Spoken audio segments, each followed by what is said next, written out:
Hi everyone, welcome to this presentation, your first for our second unit on culture. This video presentation is going to discuss with you some different aspects of culture, some of the beginning ones, into some basic elements of what culture is and things like that, so we can get a general understanding before we get to our activities for the day. So, first things first, you'll see at the top of your notes, there's a section called What is Culture? Culture is the way we live. It involves a ton of things: language, beliefs, values, norms. A lot of these we've already talked about within our first unit, but we'll go into more depth about them in this unit. Behaviors, material objects that get passed down from generation to generation. All of these things help to establish some understanding of what our culture is. And not just what they are, but it's also how we internalize these things, how we internalize language and values, beliefs, and other fundamental views. It's what we hold true, it's what we cling to help us make sense of the world around us. So culture is incredibly important to understanding society and how we interact with it.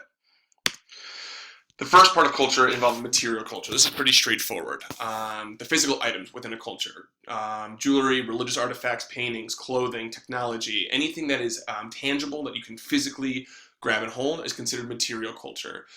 So take a moment and fill this next question in somewhere in your notes of what are some examples of material culture that we have here within D113. And that can be either at your own personal level or things within the school itself.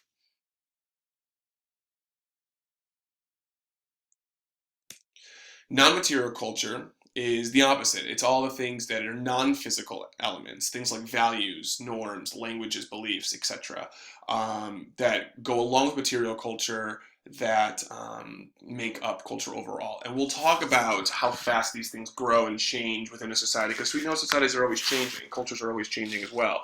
So we'll discuss the different rates at which non-material versus material culture change and things like that. But for now, just write an example of some non-material culture that we have here in D113. Again, something you personally hold to or something the school overall does.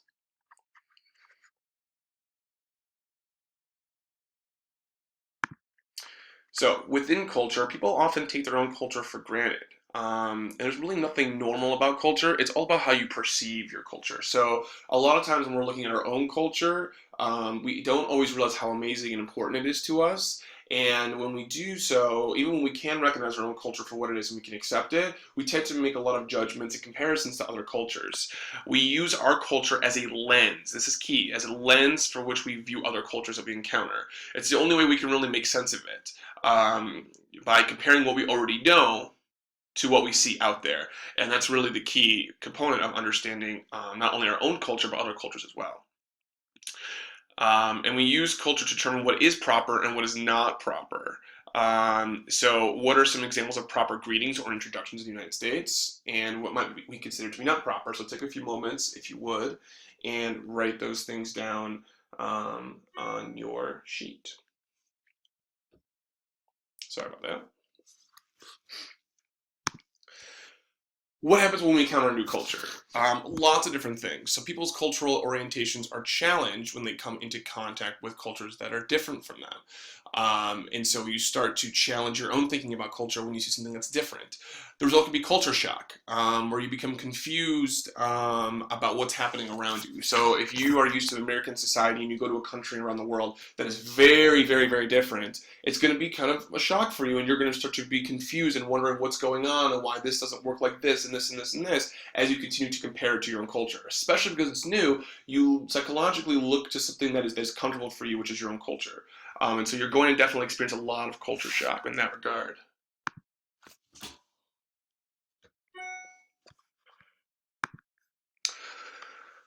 Ethnocentrism. In this process in which we look to judge other cultures, it can tend to have a negative connotation. So ethnocentrism is, as it sounds, ethno like ethnic and centrism like central. And this is where we tend to use our own culture as a yardstick of judging others' cultures.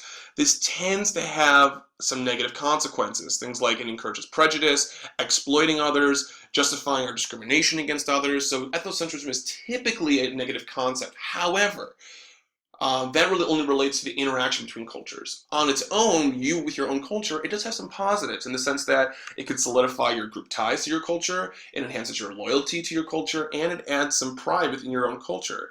These things are key in developing your understanding and commitment to your own culture, but the negatives are your interactions with others. And since this is sociology, that's really the bigger piece of it, is the negative connotation that ethnocentrism brings to the table.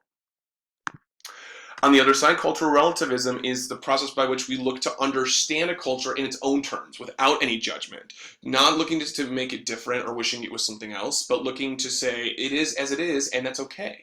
It allows people to learn to appreciate other cultures and learn about them and make sense of them and to see what's going on, and to not have to make a judgment, but rather just go, okay, this might be different for me, but I'm okay with that, rather than saying this is weird, this is unusual, why do you do it this way, the way ethnocentrism works. But there are some negatives with this, though.